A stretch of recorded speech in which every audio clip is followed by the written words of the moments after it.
चलिए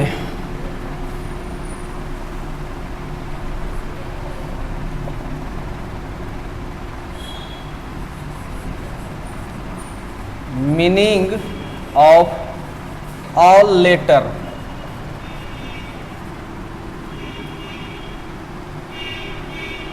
of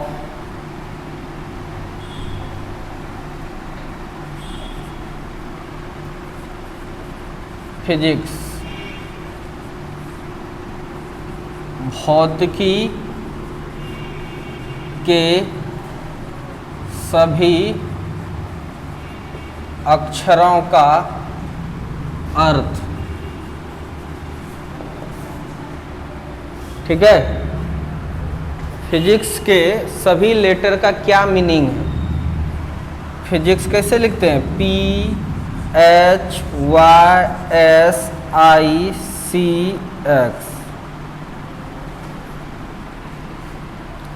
P का मतलब होता है परफेक्ट, H का मतलब होता है हेडफुल, Y का मतलब होता है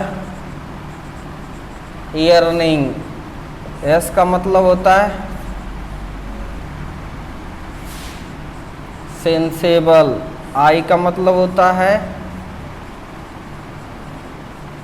इंटरेस्टिंग, C मतलब होता है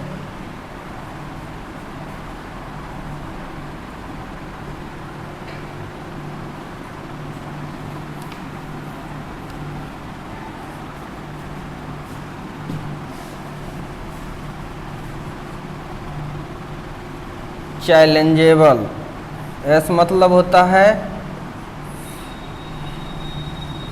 साइंटिफिक। कोई दिक्कत? Meaning of all letter of physics, physics के सभी अक्षरों का अर्थ, यानी फिजिक्स में जितने भी लेटर है, जिस लेटर से बनकर फिजिक्स बना है, सबका क्या अर्थ है। P का मतलब होता है परफेक्ट, H का मतलब होता है हेटफुल, Y का मतलब ईयरनिंग, S का मतलब सेंसेबल, I का मतलब इंटरेस्टिंग, C का मतलब चैलेंजेबल, S का मतलब साइंटिफिक। परफेक्ट मतलब क्या होता है? तुम आदमी बहुत परफेक्ट हो, मतलब परिपूर्ण हो, संपूर्ण हो। परफेक्ट का हिंदी क्या होता है? संपूर्ण।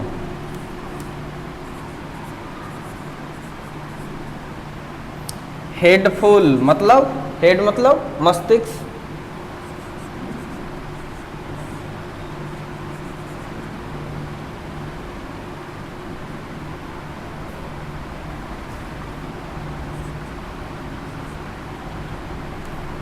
मस्तिष्क।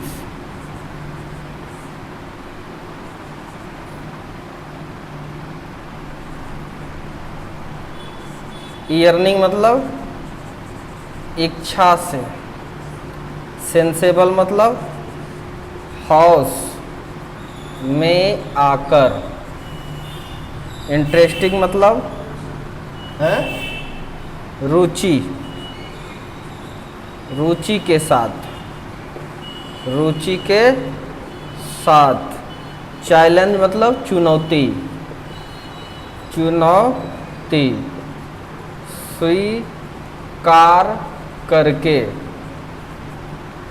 साइंटिफिक मतलब क्या होता है? कुशल होना, कुशल होना।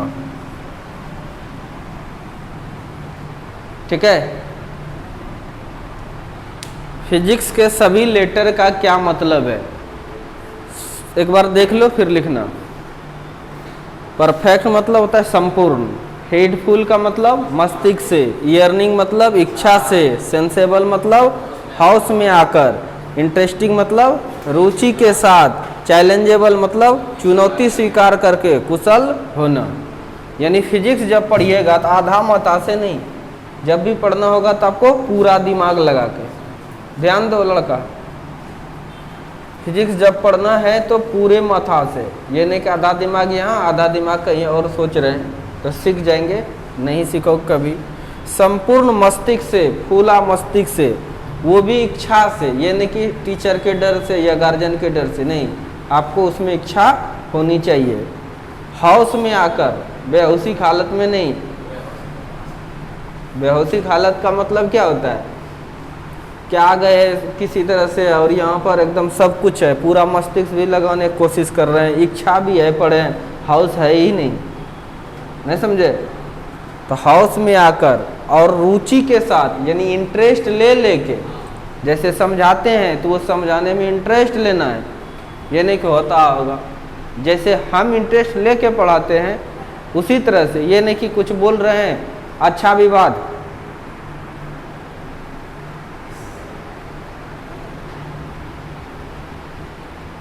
नहीं, कुछ अच्छा बात है तो उस तरह से एक्साइटेड होना है, ओह ये सीखे, उसका फेशियल एक्सप्रेशन देना है रुचि के साथ। चुनौती तो आएगा ही, जब समझना पड़ेगा तो उस चुनौती को आपको स्वीकार करना है, उसके बाद कुशल हो जाना है। कुशल मतलब अच्छा हो जाना है। ठीक है, लिखिए, नोट डाउन करो।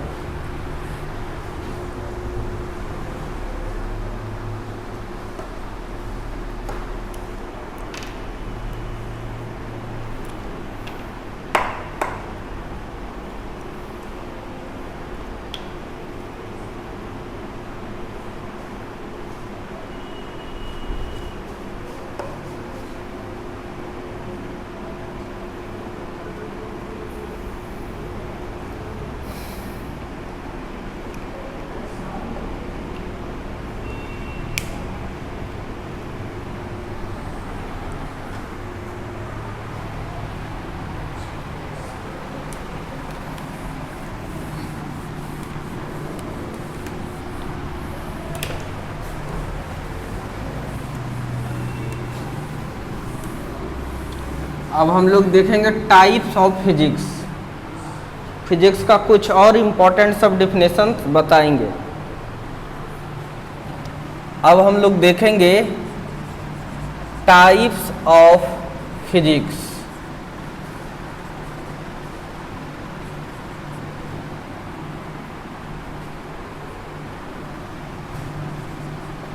भौतिकी के प्रकार, कितने प्रकार का भौतिकी है?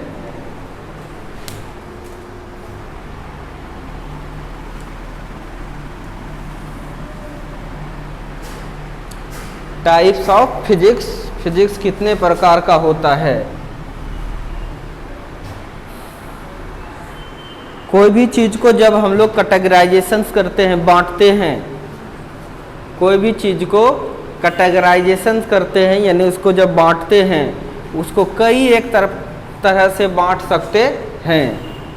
जैसे कहेंगे भारत में आदमी दो प्रकार के होते हैं। भारत में आदमी, ये सही बात नहीं बोल रहे हैं। एक अमीर और दूसरा क्या, गरीब, ये भी हो सकता है।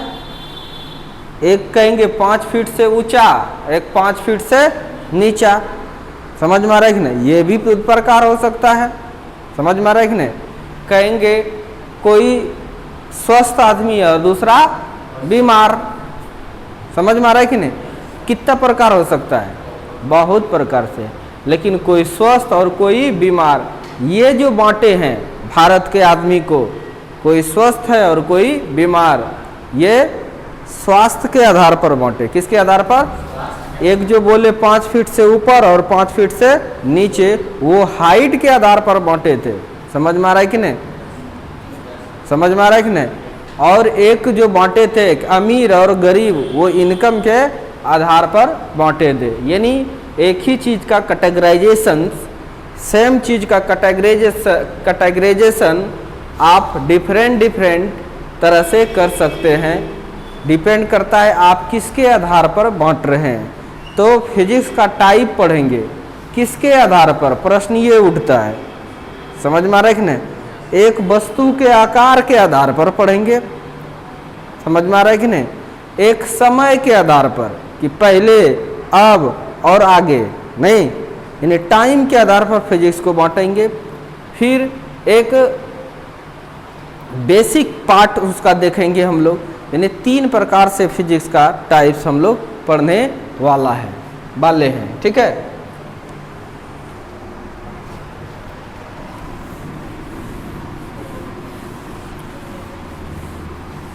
तो चलिए लिखेंगे। पहला नंबर लिखिए,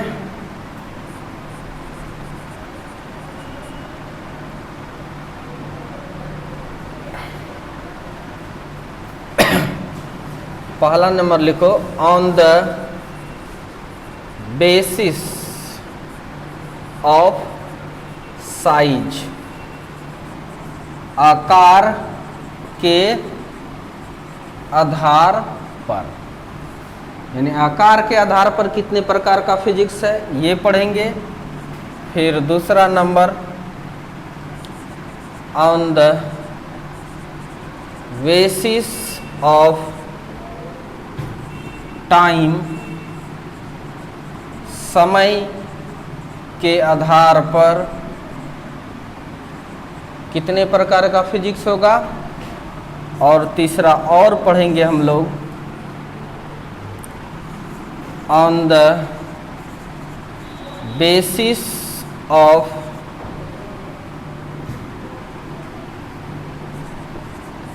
आर्टिफिशियल एंड नेचुरल, प्राकृतिक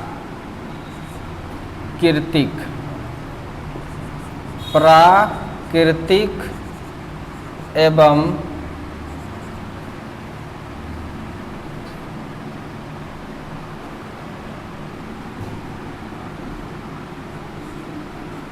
कृत्रिम,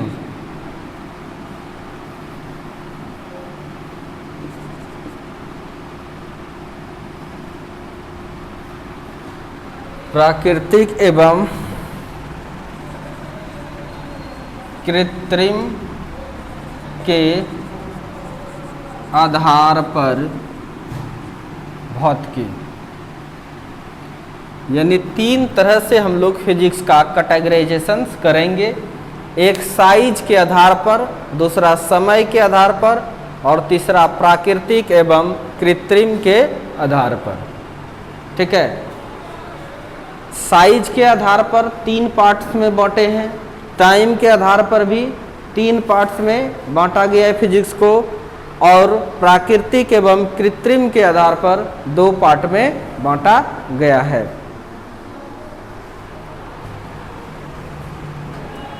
ठीक है, तो इसको मिटाता हूं।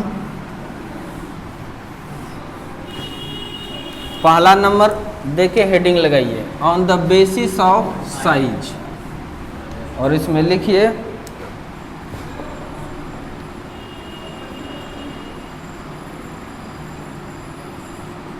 On the basis of size physics can be divided into three parts.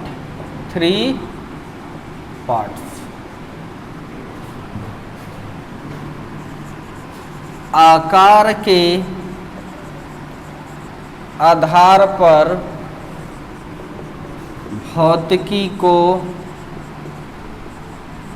तीन भागों में बांटा गया है। कितने भागों में बांटा गया है? तीन भागों में बांटा गया है। ए नंबर,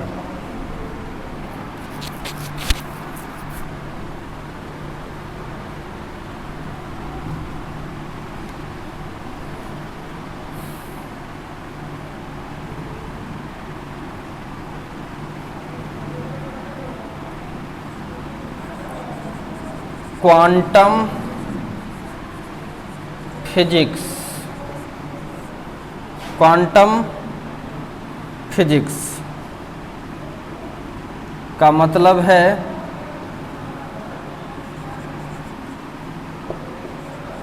क्वांटम भौतिकी। ठीक है, और बी नंबर में मेसोस्कोपिक फिजिक्स।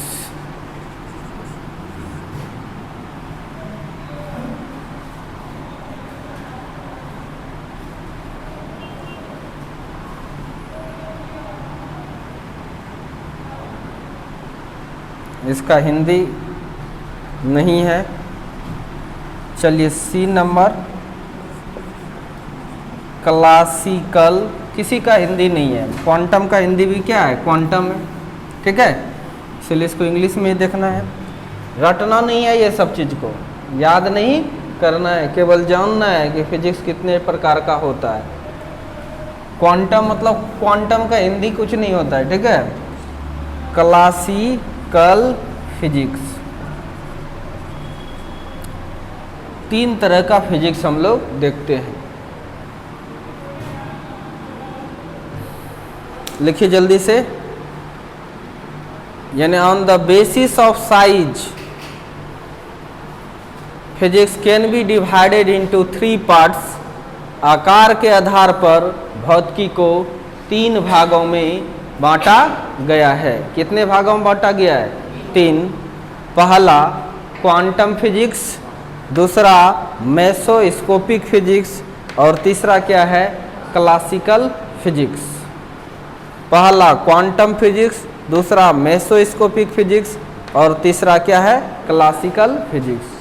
बहुत छोटे पार्टिकल्स का अगर स्टडी करते हैं, जैसे सब एटॉमिक लेवल पार्टिकल का, सब एटॉमिक लेवल मतलब इलेक्ट्रॉन, प्रोटॉन, न्यूट्रॉन, सब एकदम छोटा छोटा जो पार्टिकल है, उसके बारे में जो फिजिक्स में स्टडी करते हैं उसको क्वांटम फिजिक्स कहते हैं। क्या कहते हैं? और मॉलिक्यूल्स का ग्रुप का जब स्टडी करते हैं, यानी जैसे 1000 मॉलिक्यूल्स कम से कम होना चाहिए, उससे ज़्यादा, तो इस लेवल पर अगर स्टडी करते हैं तो उसको मेसोस्कोपिक फिजिक्स कहते हैं। ठीक है, और बड़े बड़े वस्तु के बारे में जब स्टडी करते हैं, जैसे सन, स्टार, अर्थ, ये सब के बारे में, तो उसको हम लोग क्लासिकल फिजिक्स कहते हैं। नहीं, अत्यंत छोटे सब एटॉमिक पार्टिकल्स के बारे में स्टडी करते हैं तो इसमें समझ में आ रहा है कि नहीं? और मॉलिक्यूलर लेवल के पार्टिकल्स के बारे में हम लोग मेसोस्कोपिक फिजिक्स में पढ़ते हैं और क्लासिकल फिजिक्स में बड़े वस्तुओं के बारे में पढ़ते हैं, लार्ज ऑब्जेक्ट के बारे में। इसको मिटाता हूँ, तुम लोग ए नंबर दे के डैश लगाओ, ए नंबर दे के लिखो quantum physics. The physics in which study about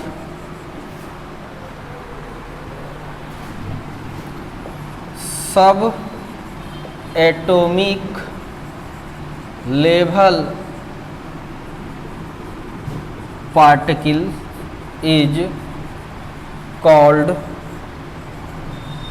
quantum physics. ठीक है, वह भौतिकी जिसमें सब एटॉमिक, यानी बहुत छोटा पार्टिकल को कहते हैं सब एटॉमिक, लेवल के कणों के बारे में अध्ययन करते हैं,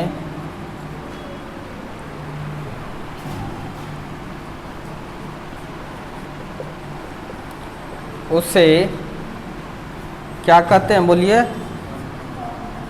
क्वांटम फिजिक्स कहते हैं।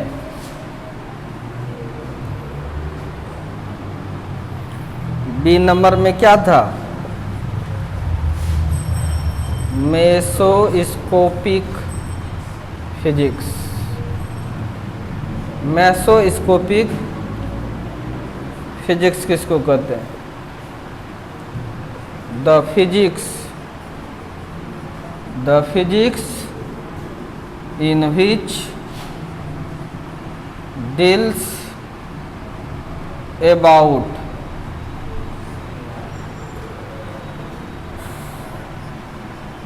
ग्रुप ऑफ मॉलिक्यूल्स और एटम। मतलब ग्रुप में कितना होना चाहिए, कम से कम 1000, ठीक है। Then it is called mesoscopic physics, mesoscopic physics.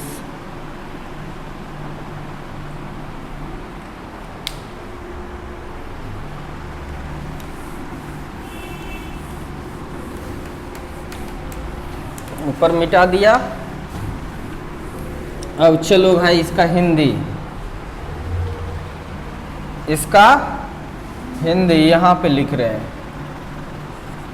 वह भौतिकी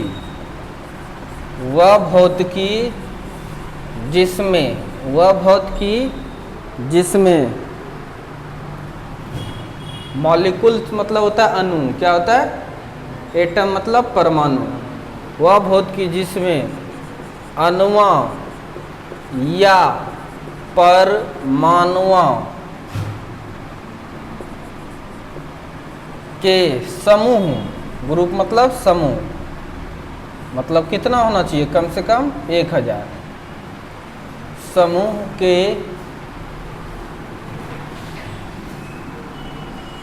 बारे में अध्ययन करते हैं, उसे कौन सा फिजिक्स कहते हैं, मेसोस्कोपिक फिजिक्स। कौन सा फिजिक्स कहते हैं उसको, मेसोस्कोपिक फिजिक्स। अब सी नंबर में क्या है, इसको मिटाओ ना। सी नंबर में देखेंगे, सी नंबर में क्या है, तो सी नंबर में हम लोग का है क्लासिकल फिजिक्स। क्लासिकल फिजिक्स तो किसको कहते हैं क्लासिकल फिजिक्स, बड़ा वस्तु के बारे में अध्ययन करेंगे, नहीं कहेंगे the physics in which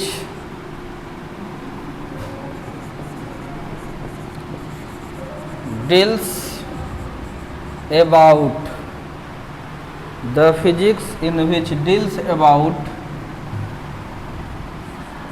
large object is called classical physics। तो हिंदी इसका क्या हो गया, ये भी देखना है हिंदी मीडियम वालों। भौतिकी यानी वह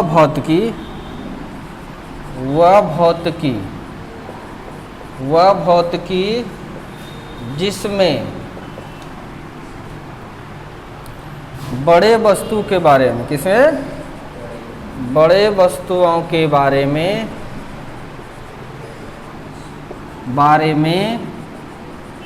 अध्ययन करते हैं, उसे कौन सा फिजिक्स कहते हैं, क्लासिकल फिजिक्स। केवल ऑब्जेक्टिव में पूछता है ये सब चीज, ठीक है। क्लासिकल फिजिक्स कहते हैं। तो हमने फिजिक्स कितने प्रकार का पढ़ा, नीचे मिटा दो, 3 प्रकार का पढ़ा। किसके आधार पर, आकार के आधार पर, किसके आधार पर। अब दूसरा हम लोग पढ़ेंगे समय के आधार पर। किसके आधार पर, समय के आधार पर। समय के आधार पर कितना फिजिक्स है ये भी देखेंगे। यानी अब दूसरा नंबर आएगा किसके आधार पर, on the basis of time, समय के आधार पर। नहीं, द फिजिक्स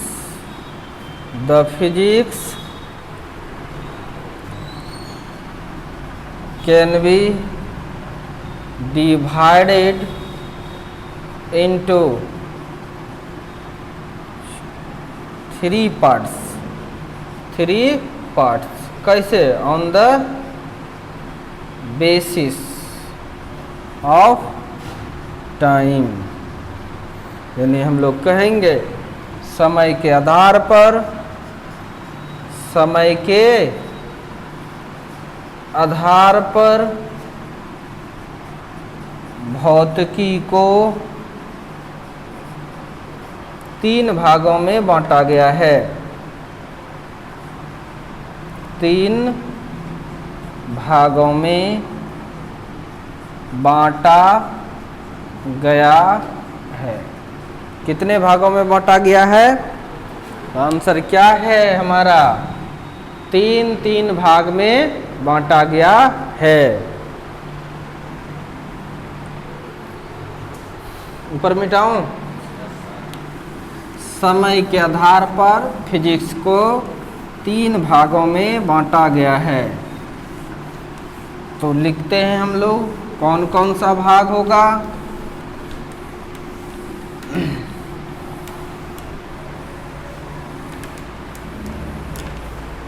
तब फिर समझेंगे। 3 भाग में है तो ए नंबर में लिखिए old physics. Old physics, old मतलब क्या होता है? पुराना भौतिकी। पुराने समय में जो भौतिकी था वो पुराना भौतिकी है। दूसरा, बीच में जो आया उसको भी समय के आधार पर क्लासिकल मिड फिजिक्स कह सकते हैं। उसको मिड फिजिक्स। इसी में मिड फिजिक्स जो है, इसी में इसको क्लासिकल फिजिक्स भी कहते हैं कि इसी में बड़े बड़े वस्तु के बारे में लोगों ने अध्ययन किया। इसीलिए मिड लिख देंगे नीचे, यानी मध्य भौतिकी। मध्य भौतिकी यही वाला जो भौतिकी है, इसका एक नाम और भी आप लिख सकते हैं, ये क्लासिकल फिजिक्स है। कौन सा फिजिक्स है? क्लासिकल फिजिक्स है। और सी नंबर जो है ये आज वाला फिजिक्स है, मॉडर्न फिजिक्स। कौन सा फिजिक्स है ये? मॉडर्न फिजिक्स, आधुनिक भौतिकी, आज का भौतिकी। ठीक है। On the basis of time physics can be divided into 3 parts. First old physics, second mid physics और classical physics, and third modern physics. Now at this time I study about how many types of physics. There are physics 3 types. कितने types का physics है? On the basis of time, time के आधार पर। दूसरा on the basis of size, size के आधार पर। और तीसरा on the basis of artificial and natural. तो हम लोग अभी टाइम के आधार वाला फिजिक्स को पढ़ रहे हैं। नाम से ही पता चल रहा है, पुराने जमाने का फिजिक्स जो होगा वो ओल्ड फिजिक्स होगा, बीच वाला जो है वो मिड फिजिक्स होगा, और आज वाला जो है उसको मॉडर्न फिजिक्स कहते हैं। समझ लेना है, फिर डिफिनेशंस लिखा देंगे। देखिए, एक टाइम का मैंने एक्सिस खींचा, कोई दिक्कत? लिख, ये है 0 ईयर। क्या है ये? 0 ईयर। 0 ईयर कब से? आज 2000 कितना है? 20। क्या 2020 से पहले भी था दुनिया? 2020 साल पहले ईसा मसीह का जन्म हुआ था। क्या हुआ था? ईसा मसीह का जन्म हुआ था। वही कैलेंडर हम लोग सभी यूज करते हैं। उससे पहले भी आदमी था, लाखों हजारों करोड़ों वर्ष पहले से भी आदमी था। नहीं समझे? ऐसा नहीं कि 2020 तक अभी यानी 2020 साल हुआ पृथ्वी का, ऐसी बात नहीं है। ईसा मसीह का जन्म जिस दिन से हुआ उस दिनों से लोगों ने तारीख गिनना स्टार्ट किया है और अब 2020 हो गया। कोई दिक्कत? तो उससे पहले का जो दुनिया है उसको बीसी कहते हैं। क्या कहते हैं? बीसी। हाँ, बिफोर का, हाँ, ईसा मसीह के जन्म लेने से पहले का जो समय है उसको बीसी बोलते हैं। क्या बोलते हैं हम लोग? बीसी। तो कहने का मेरा मतलब यानी इधर क्या हो जाएगा? बीसी, यानी इसके जन्म से 350 वर्ष पहले। कितना? BC, birth of Christ. नहीं, वो जो ईसा मसीह है उसके जन्म से 350 पहले ईसा मसीह का जन्म यहाँ हुआ था। थोड़ा और नीचे लिखता हूँ, 0 ईयर। कोई दिक्कत? फिर उसके बाद लेते हैं 1600 ईस्वी। कौन सा लिए? 1600 ईयर। कोई दिक्कत? यानी देखिए 1600 ईस्वी से लेकर 1600 ईस्वी से लेकर यहाँ से लेके 350 बीसी पहले तक, यानी ये 1600 कंप्लीट हो गया और 350 वर्ष और है पहले। दोनों को जोड़ देंगे 16 3 19 1950 वर्ष तक। समझ में आ रहा है कि नहीं? का जो ये फिजिक्स है इसको ओल्ड फिजिक्स कहते हैं। क्या कहते हैं इसको? ये जो फिजिक्स है इसको बोलते हैं ओल्ड फिजिक्स। ठीक है, यही है पुराना फिजिक्स। कोई दिक्कत? अब 1600 से लेके 1900 तक, कितने तक? 1900 ईयर तक ये जो फिजिक्स है इस फिजिक्स का ही नाम है मिड फिजिक्स या क्लासिकल फिजिक्स। इसी का नाम क्या है? मिड फिजिक्स, या इसको क्या कहते हैं हम लोग? Classical physics.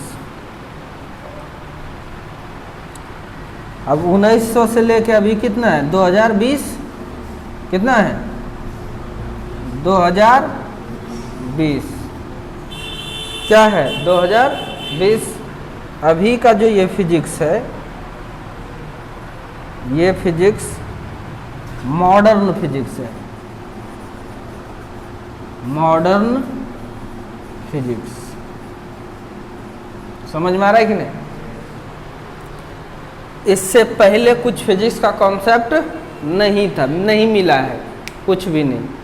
यहाँ से फिजिक्स का कॉन्सेप्ट स्टार्ट हुआ है, धीरे धीरे डेवलप हुआ है। 1600 तक में जो बातें खोजी गई सब ओल्ड फिजिक्स है। सारा क्या है? ओल्ड फिजिक्स है। और 1600 से लेके 1900 तक, 1600 से लेके 1900 तक में फिजिक्स में बहुत ज़्यादा खोज हुआ। न्यूटन का ज़माना है ये। समझ में आ रहा है कि नहीं?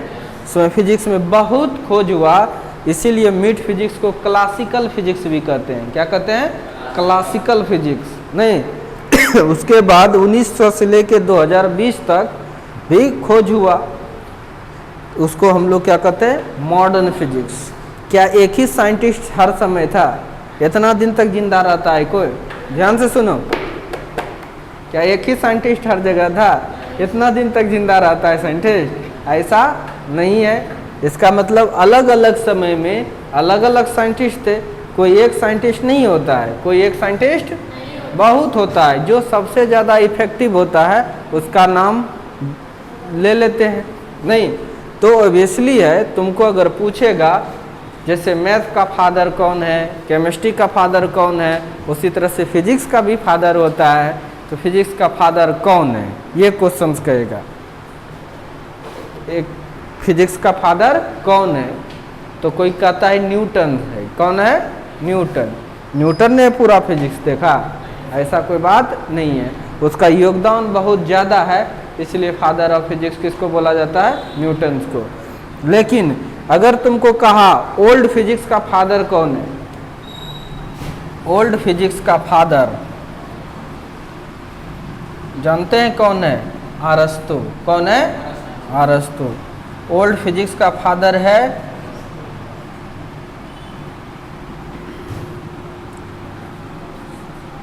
Total, Aristotle. ठीक है, इंग्लिश में बोलते हैं और हिंदी में इसका नाम क्या है? अरस्तु। मिड फिजिक्स मतलब क्लासिकल फिजिक्स का फादर कौन है? न्यूटन। कौन है?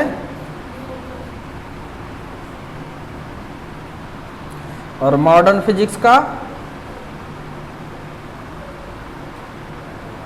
आइंस्टीन।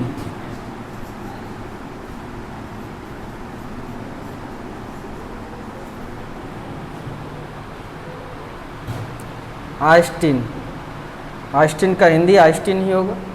तो ध्यान से देखिए, क्या तब तीन तीन फादर है फिजिक्स का?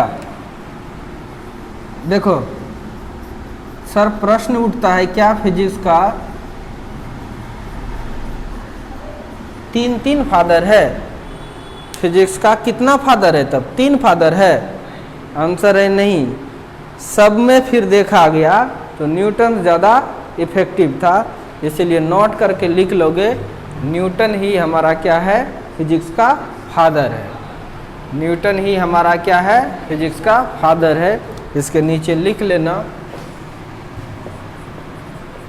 Father of physics. कोई पूछेगा तो क्या कहेंगे? Is Newton. यह बात नोट करके लिख लेना है, ठीक है? न्यूटन। भौतिकी का जनक, जनक न्यूटन है। यानी कोई पूछेगा तुमसे फिजिक्स का फादर कौन है, पूछेगा कौन फिजिक्स का पूछ रहे हैं, कहेगा ओल्ड फिजिक्स का, तब बोलना एरिस्टोटल। क्या बोलना? एरिस्टोटल। कहेगा फिर मिड फिजिक्स का पूछ दिया या क्लासिकल फिजिक्स का पूछ दिया तो न्यूटन। अगर मॉडर्न फिजिक्स का पूछा तो आइंस्टीन। कहेगा बताओ तब पूरे फिजिक्स का क्या होगा, तब क्या कहेंगे हम लोग? न्यूटन। समझ में आ रहा है कि नहीं? डायरेक्ट नहीं बता देना है ठीक है? डायरेक्ट कोई पूछा फिजिक्स का फादर कौन है, बोलिए कौन सा फिजिक्स का? फिजिक्स का बहुत टाइप होता है। ओल्ड फिजिक्स पूछ रहे हैं कि मिड फिजिक्स पूछ रहे हैं कि मॉडर्न फिजिक्स पूछ रहे हैं, कहेगा पूरे फिजिक्स का, तब बोल देना न्यूटन। अगर कह दिया मॉडर्न फिजिक्स का तो आइंस्टीन, कह दिया मिड फिजिक्स का तो न्यूटन, कह दिया ओल्ड फिजिक्स का तो एरिस्टोटल। यानी फिजिक्स, मिटाओ इसको,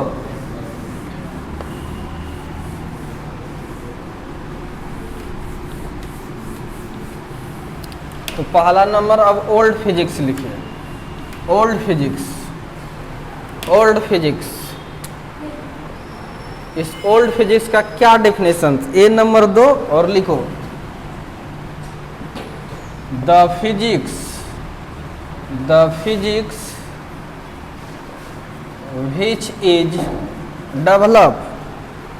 which is developed in the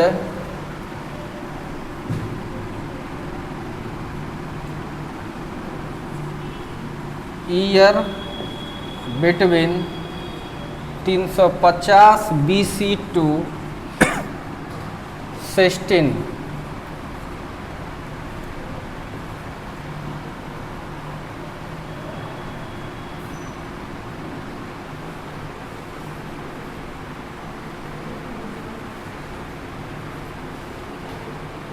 century is known as old physics.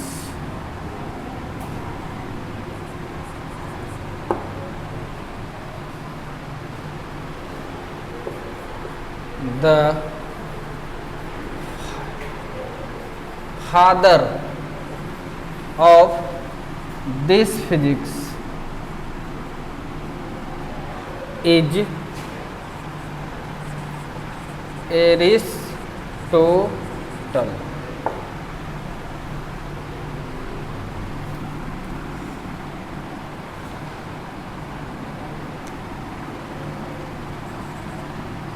ठीक है, हिंदी क्या हो जाएगा?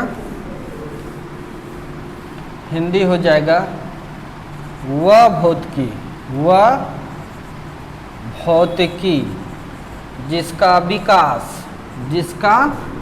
विकास 350 BC से लेकर 16 या 16वीं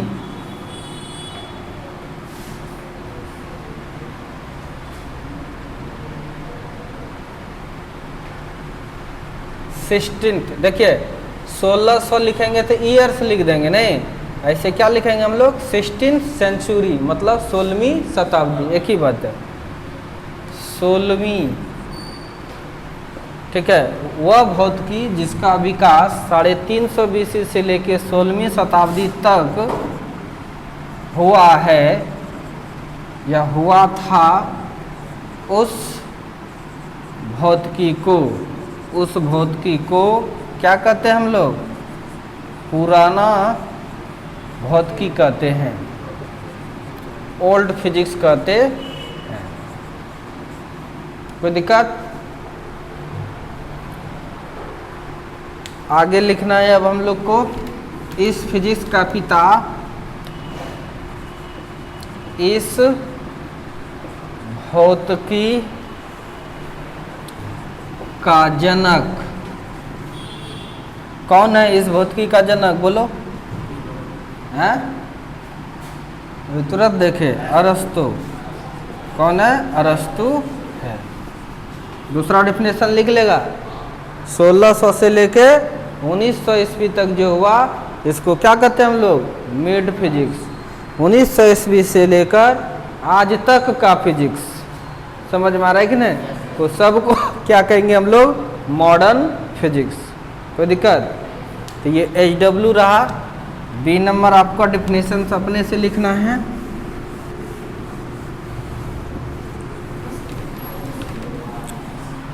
बी नंबर का डेफिनेशन आपको अपने से लिखना है। कौन सा physics? Classical physics. Classical physics, इसी का मतलब मिड फिजिक्स। मिड फिजिक्स, ठीक है। 1600 से लेके 1900 ईस्वी तक जो खोज हुआ या विकास हुआ फिजिक्स का, उसको हम लोग क्या कहते हैं? Classical physics. इसका फादर न्यूटन है। 1900 ईस्वी से लेके आज तक के फिजिक्स को हम लोग क्या कहेंगे? मॉडर्न फिजिक्स कहेंगे। क्या कहेंगे? Modern physics. इसके फादर आइंस्टीन है, लेकिन ओवरऑल सभी फिजिक्स के फादर न्यूटन है। HW, ये डेफिनेशन लिखोगे HW, और C नंबर भी लिखोगे। क्लासिकल हो गया, मॉडर्न। मॉडर्न फिजिक्स, आधुनिक भौतिकी। आधुनिक भौतिकी पूछ देगा कोई तो आप बता दोगे एकदम बेहिचक, आधुनिक भौतिकी। मिटा देता हूं। अब हम लोग तीसरा पढ़ेंगे।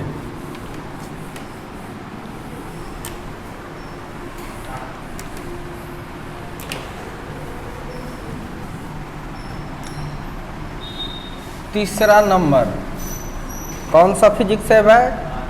नहीं, तीसरा नंबर क्या था? On the basis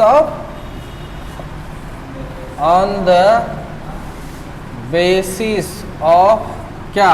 natural and artificial, नहीं, प्राकृतिक एवं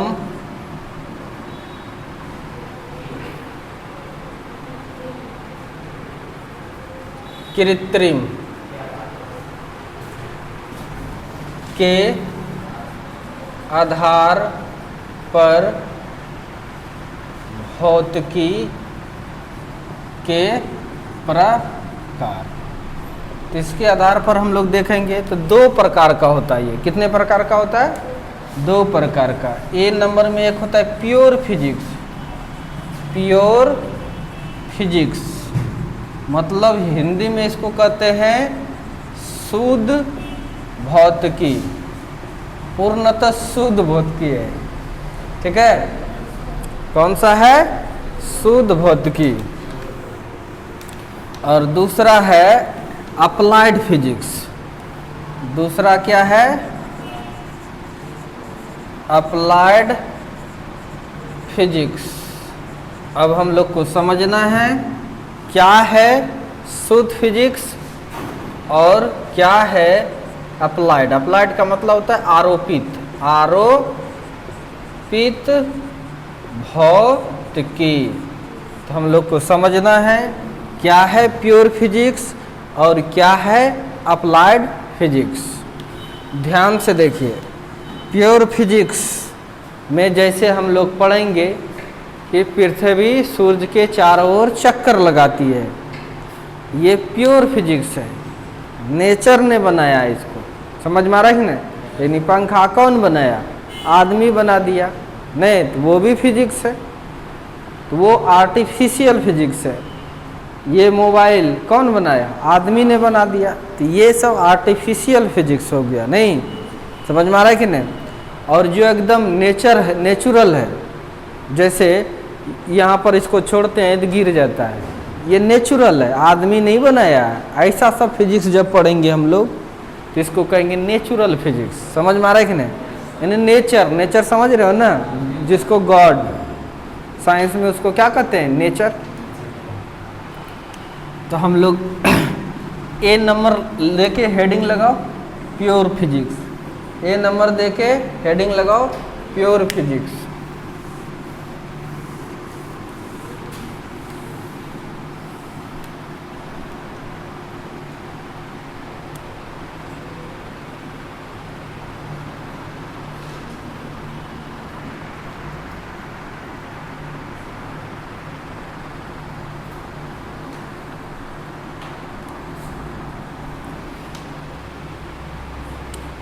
The physics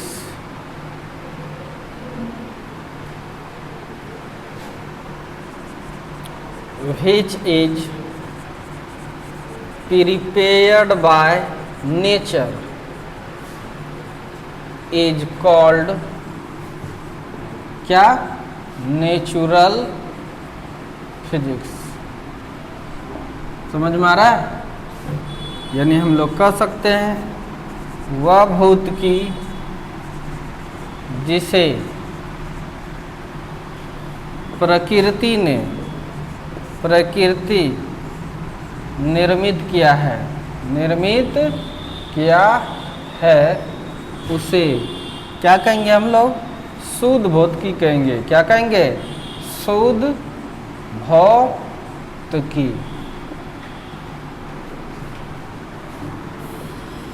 कहते हैं। एकदम समझ में आ गया? जो बात है नेचुरल है, आदमी नहीं बनाया है, उसको हम लोग क्या कहते हैं? शुद्ध फिजिक्स। दूसरा नंबर क्या है? क्या था दूसरा? Applied physics.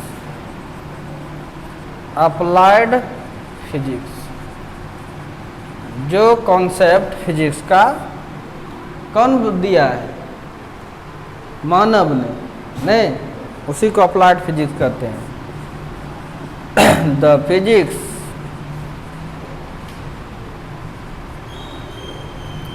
which is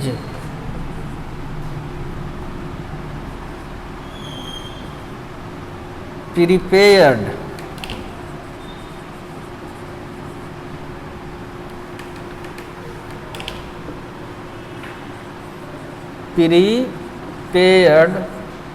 by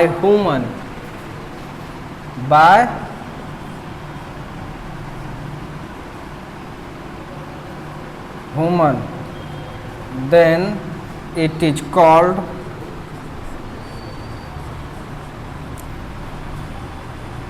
applied physics, ठीक है, यानी वह भौतिकी जिसे मानव बनाया है उसे कौन सा भौतिकी कहते हैं हम लोग? आरोपित भौतिकी कहते हैं।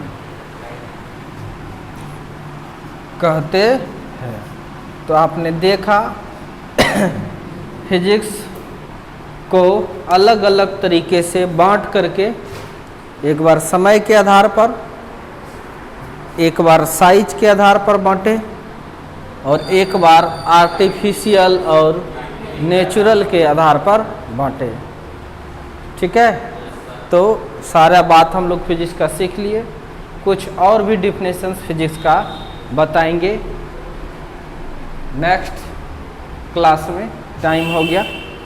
ठीक है, ये सब एकदम बेसिक है, एक एक चीज हम लोग को पढ़ना है एकदम टू द पॉइंट, कुछ भी छोड़ना नहीं है।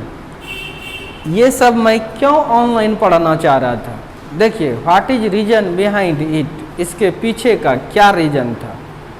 इसमें मेरी ज़रूरत कम है, मैं जो फिजिक्स लिखता हूँ काफ़ी ईजीएस्ट लैंग्वेज में लिखता हूँ, नहीं कि वह लैंग्वेज आपको बहुत आसानी से समझ में आ जाएगा। तो अगर हम बोलेंगे नहीं, यह गारंटी देते हैं, हम बोलेंगे नहीं केवल लिखते जाएंगे तो फिर भी तुम समझ जाओगे। ठीक है, तो अगर हम बोलेंगे, कोशिश करेंगे, कोई नहीं रहेगा तो अच्छे से ही पढ़ाने का, समझा के, तो किसी को कोई प्रॉब्लम नहीं होगा। तो इसीलिए ऑनलाइन ऐसे सब फिजिक्स के लिए कोई दिक्कत नहीं है। जब फिजिक्स जैसे स्टार्ट किया था मैंने ऑफलाइन में, वो सब फिजिक्स के लिए ऑफलाइन मायने रखेगा। ठीक है, लेकिन ये सब के लिए उतना ज़्यादा मायने नहीं है। कहानी है, पढ़ लेना एक एक बार, दिया है इसीलिए पढ़ लेंगे, नहीं ज़्यादा इस पर रट्टाफिकेशंस वाली बात है नहीं करना है, रटना नहीं है। Thank you, bye.